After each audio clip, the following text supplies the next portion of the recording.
ಮಾಡಬೇಕು ಅಂತ ಈ ಸತಿ ನಾವು ನ್ಯೂ ಐಡಿಯಾ ನಮಗೆ ತಲೆಗೆ ಬಂದಿದ್ದು ಪೆಟ್ಟಿಗೆ ಯೋಗಾಸನ. ಸೊ ಅದನ್ನ ರಿಪ್ರೆಸೆಂಟ್ ಮಾಡ್ತಾ ಇದೀವಿ. ನಾರ್ಮಲ್ ಆಗಿ ಎಲ್ಲ ಯೋಗಾಸನಗಳನ್ನ ಮಾಡ್ತಿದ್ದಾರೆ ಕಾಮನ್ ಆಗಿ.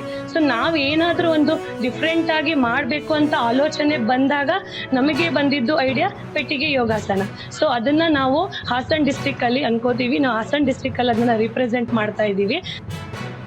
ನಿಂತು ಮಾಡುವ ಯೋಗಾಸನ, ಬೆನ್ನ ಮೇಲೆ ಮಲಗಿ ಮಾಡುವ ಯೋಗಾಸನಗಳು ಅಂತ ಹೇಳಿ ಇದನ್ನ ವಿಂಗಡಣೆ ಮಾಡ್ಕೊಳ್ಬೋದು.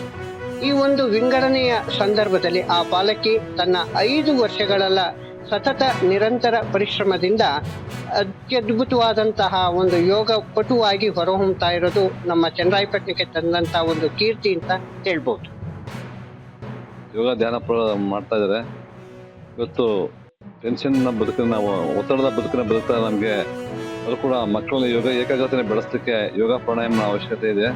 ಚನ್ನರಾಯಪಟ್ಟಣದ ಬಾಲ ಪ್ರತಿಭೆ ಇವತ್ತು ಅಂತಾರಾಷ್ಟ್ರೀಯ ಮಟ್ಟದಲ್ಲಿ ತನ್ನ ಹೆಸರು ಮಾಡಿದ್ದಾರೆ. ನಿಜವಾಗ್ಲೂ ಕೂಡ ಅವ್ರು ಮಾಡುವ ಆಸನಗಳು ಅಂತಾರಾಷ್ಟ್ರೀಯ ಮಟ್ಟದಲ್ಲಿ ಮಾಡಲ್ಲ ಅಂತ ಆಸನಗಳು ಮಾಡ್ತಿದ್ದಾರೆ.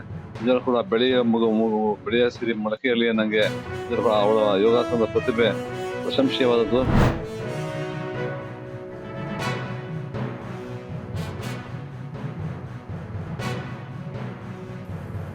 ಸಂವಿಧಾನವನ್ನೇ ಐಸಿಯುವಿಯಲ್ಲಿಟ್ಟಿದೆ. ಪ್ರಜಾಪ್ರಭುತ್ವದ ಕಗ್ಗೊಲೆ ನಡೆದಿತ್ತು.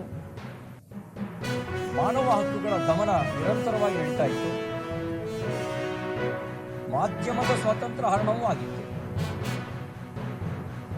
ಯಾವುದನ್ನ 4ನೇ ಅಂಗ ಅಂತ ಪರಿಭಾವಿಸ್ತೇವೋ ಪ್ರಜಾಪ್ರಭುತ್ವದ, ಆ ಪ್ರಜಾಪ್ರಭುತ್ವದ 4ನೇ ಅಂಗವಾಗಿದ್ದಂಥ ಮಾಧ್ಯಮವನ್ನೇ, ಅದರ ಮಾಧ್ಯಮದ ಸ್ವಾತಂತ್ರ್ಯ ಹರಣವೇ ನಡೆದಿತ್ತು.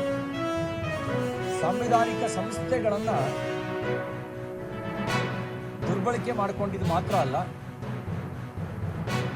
ಪ್ರಜಾಪ್ರಭುತ್ವದ ಪರವಾಗಿ, ಸಂವಿಧಾನದ ಪರವಾಗಿ ಧ್ವನಿ ಎತ್ತಿದ ಎಲ್ಲ ವಿಪಕ್ಷ ನಾಯಕರನ್ನ ಬಂಧಿಸಿ ಜೈಲಿನಲ್ಲಿಡುವಂಥ ಕೆಲಸವನ್ನು ಮಾಡಿದರು.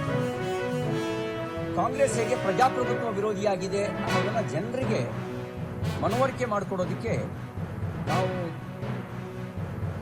ಜನಜಾಗೃತಿ ಅಭಿಯಾನವನ್ನು ಭಾರತೀಯ ಜನತಾ ಪಾರ್ಟಿ ಮತ್ತು ಸಿಟಿಜನ್ ಫಾರ್ ಸೋಷಿಯಲ್ ಜಸ್ಟಿಸ್ ಎನ್ನುವ ಸಂಸ್ಥೆ, ಇದಲ್ಲದೆ ವಕೀಲರ ಸಂಘಟನೆ, ಸಾಮಾಜಿಕ ಗಣ್ಯರುಗಳ ಸಂಘಟನೆಗಳ ಜೊತೆಗೆ